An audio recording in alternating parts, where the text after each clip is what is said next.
All right, how's it going? Little video on how I like to cook a turkey. Smoke a turkey, or this can also be done in the oven. We start with something super fun called spatchcocking. Nothing dirty about it. It is just the process of cutting out the spine, flattening the bird out so that it cooks much more evenly. It keeps the breasts in the center, which you want at around 165 degrees internal temp, and all of the dark meat on the outsides, which can go up to 180, right in that range, and helps to render out all the fat. So you cut down the spine. Most people will remove the spine completely, but I just cut down one side and leave it open and then flatten that bird out. I get rid of some of the excess skin, but leave most of the fat as I want it to turn into drippings to make the gravy with. Be really careful. See, there's once you cut it, especially, there's some, I don't know if they're rib bones or whatever, they're really, really sharp and they will cut you if you're not careful. This time around, I am just doing it. Get out of here, Bronson. Just doing a simple lemon pepper. I don't like getting too carried away. Just keep it nice and simple. Sometimes I'll even just do salt and pepper. There's a million recipes out there. You can brine, inject, marinate, do all kinds of crazy fun stuff, which is all good. Whatever you want to do is great. There we go. Pretty bird. Ooh, beautiful Boise. And my fancy drone shot. Dun dun dun. There's one of my smokers. That is a smoker that I built for a friend, and he wanted propane in it as well, so I did it, and then it ended up being too big of a cooker for him, so I bought it back from him, which I was pretty happy about because I really like this cooker. So here I'm just getting my charcoal going. For anybody that doesn't smoke stuff, you start with charcoal. You use that to get the fire going, and then burning wood. I use pecan wood most of the time. Hi, Brad.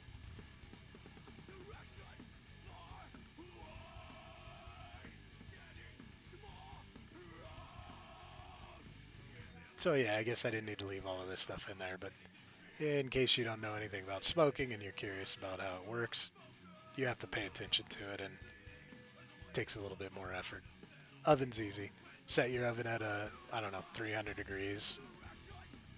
Let it cook uncovered for an hour and a half till it looks really good. Then once it looks really good, go ahead and foil it, and then after that, pull it when the temperatures are correct. 165 to 170 at the breast. There we go, cooker's up to temp, loading it in. This ended up being on smoking for about 2 hours, and I like to check the temp before I cover it just so I know where it's at. I'll have a good idea of how much longer it should be on the cooker. I also cooked up a couple of turkey legs, which came out quite nice. Ta-da! So this probably cooked for another hour, maybe hour and a half, and it temped at, I think it was 171 at the breast, and it turned out great. Nice and juicy, no issues.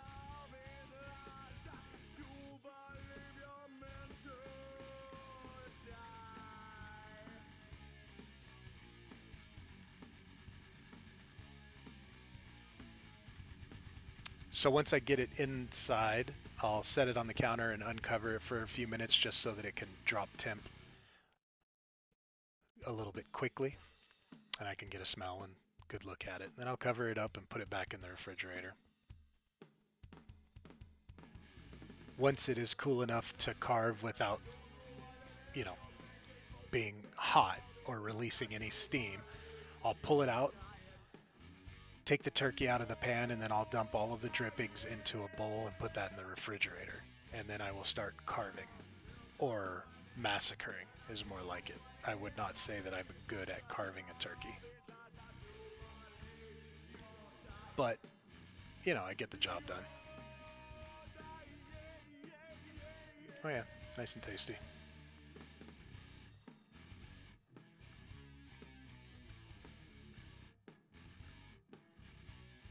I guess I left all this in just to be like, here's how you shouldn't carve a turkey. Go find another video to figure that out. Why use a knife when you can just rip stuff apart, Brad? Sounds great.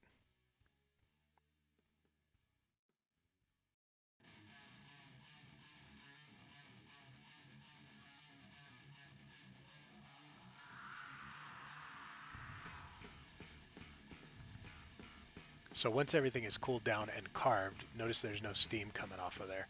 When you carve a turkey when it's hot and there's just steam coming out of it, that typically will dry out the meat.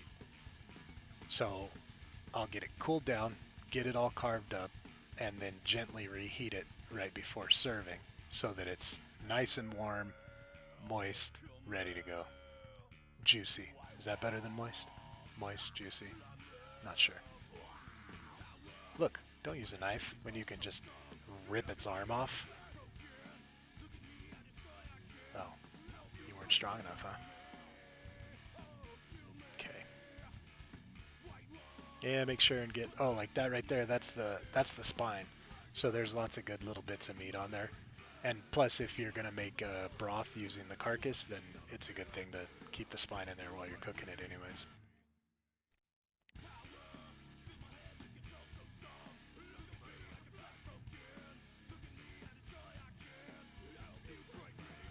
So that's it for the bird. And then I'll usually a half hour before serving time uh, put the carved turkey into the oven at like 300 and just keep an eye on it. You don't want it to get too hot. Now time for the gravy. Okay. So typically this will have sat in the refrigerator a lot longer and the fat would have solidified and will come off like one solid piece. You can just pop it off of there and drop it in your pan to use as your fat to start your roux. But I didn't have that much time, so I had to just separate it.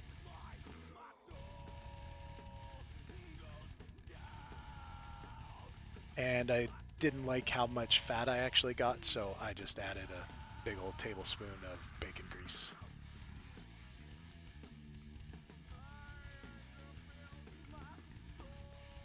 So first time with the flour is about a quarter cup. I prefer to add it in small amounts to make sure that I don't mess up the gravy because I do that. Also, I'm cooking at about a medium temp. I decided to throw in a shallot. It worked out well. There's another quarter cup of flour. And this is all edited. There is way more whisking going on than is in this actual video. So that was not a full quarter cup. And I believe after that I was pretty happy with the roux. And then I started adding the rest of the drippings in. Oh yeah, gotta taste it. You'll see when you're cooking that this turkey smell coming off of that is so good. So yeah, don't overload your pan and dump all of the drippings in at once. You don't want it to drop temperature too fast, but get it in there, get it all mixed up nice and silky smooth. There's 2 small pinches of thyme.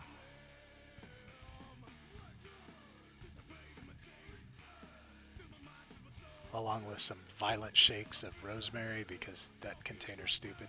Or I'm stupid, one of the two. We don't get along.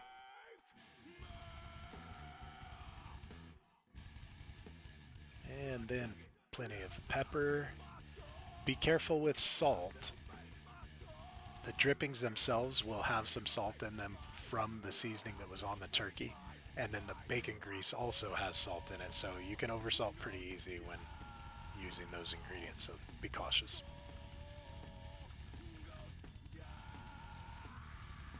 So yeah, that's it.